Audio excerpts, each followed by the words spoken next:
um espírito protetor. Bordeaux, 1861. 13. O duelo, outrora chamado de juízo de Deus, é uma dessas instituições bárbaras que ainda regem a sociedade. Que diríeis se visseis dois antagonistas mergulhados em água fervente ou submetidos ao contato de ferro em brasa para o ajuste de suas querelas e dar razão àquele que melhor resistir à prova? Qualificaríeis esses costumes de insensatos? O duelo é ainda pior que tudo isso. Para o duelista emérito, trata-se de um assassinato a sangue frio, premeditado, pois tem certeza que vencerá. Para o adversário, quase certo de sucumbir face à sua fraqueza e falta de habilidade, é um suicídio cometido com a mais fria reflexão. Sei que muitas vezes procura-se evitar esta alternativa igualmente criminosa, submetendo-se ao acaso essa questão.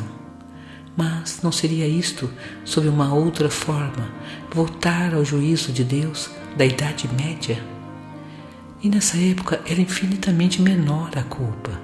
O próprio nome julgamento de Deus indica uma fé, ingênua é verdade, mas enfim, uma fé na justiça de Deus, que não deixaria sucumbir um inocente, enquanto que no duelo impere a força bruta, de tal forma que não raro é o ofendido que sucumbe.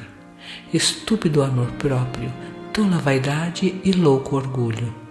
Quando sereis substituídos pela caridade cristã, pelo amor do próximo e pela humildade exemplificada e ensinada pelo Cristo?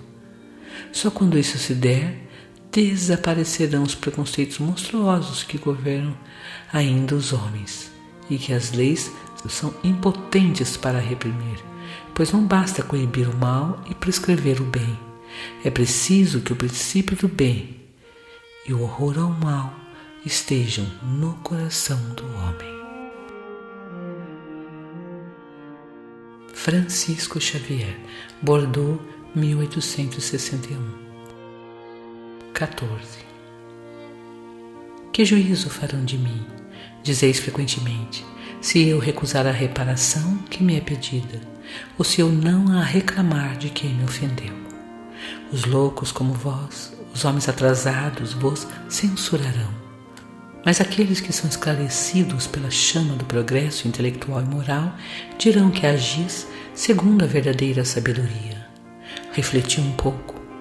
Por motivo de uma palavra muitas vezes dita ao ar, ou inofensiva, vinda de um de vossos irmãos, o vosso orgulho se sente ferido. Respondeis a ele rispidamente, e daí uma provocação. Antes que chegue o momento decisivo, perguntai-vos se procedeis de forma cristã. Que dívidas tereis frente à sociedade por a privardes de um de seus membros? Pensaste no remorso por haverdes tirado de uma mulher o seu marido, de uma mãe o seu filho, de crianças seu pai e seu sustento? Certamente, o autor da ofensa deve uma reparação, mas não seria mais honroso para ele reparar espontaneamente em reconhecimento de seus erros do que expor a vida daquele que tem direito de se queixar? Quanto ao ofendido, convenho em que algumas vezes ele pode se encontrar gravemente atingido, seja em sua pessoa, seja em relação às pessoas que lhe são próximas.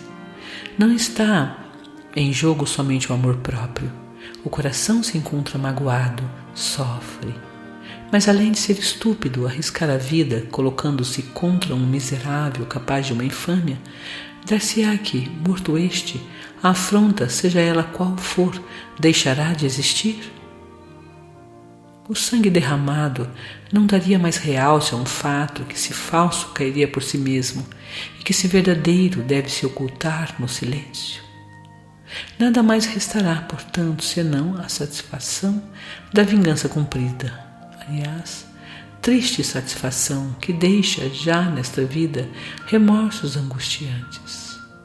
Se aquele que é ofendido morre, onde a reparação? Quando a caridade for a regra de conduta dos homens, eles conformarão seus atos e suas palavras a estes ensinamentos: não façais aos outros o que não quereríeis que vos fosse feito. Em se verificando isso, desaparecerão todas as causas de dissensões, e com elas as dos duelos, das guerras, que são duelos de povo a povo.